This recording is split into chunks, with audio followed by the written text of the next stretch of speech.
Lapit sa kanya, ultimo mga abogado niya, na isang doktor man lang para palapitin sa kanya, wala. Hi mga kachika, eto may chika ko sa inyo. Alam niyo ba, isa si Philip Salvador sa nag-react sa pag-aresto kay dating presidente Rodrigo Duterte. At alam niyo ba, kabilang ang multi-awarded actor na si Philip Salvador sa nagpakita ng suporta kay dating Pangulong Rodrigo Duterte matapos itong arestuhin ng Philippine National Police sa Terminal 3 ng Ninoy Aquino International Airport kahapon March 11, 2025. Nasa labas lamang si Philip at ang kapwa niya Duterte supporters dahil hindi sila pinapasok sa loob ng headquarters ng Philippine Air Force. Alam niyo ba mga kachika, apektado ng gusto si Philip dahil nakunan pa ng larawan ang aktor na umiiyak habang inaalo ang kasama niyang si Lauren Badoy.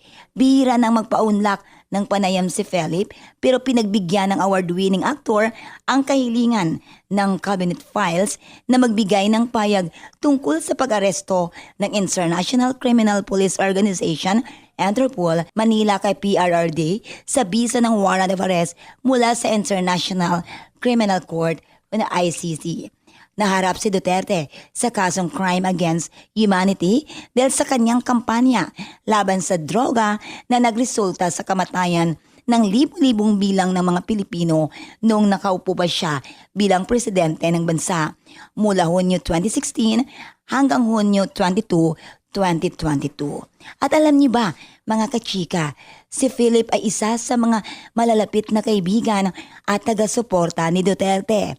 At ito pa, tumatakbo siyang senador sa ilalim ng PDP Laban, ang partidong pinamumunuan ng inarestong Pangulo para sa pangbansang halalan na magaganap sa Mayo 12, 2025. At alam niyo ba, March 12, 2025, nagkipag-ugnayan ang cabinet files kay Philip para hingin ang kanyang reaction tungkol sa pagdakip at mabilisang pagdadala kay Duterte sa International Criminal Court sa Netherlands.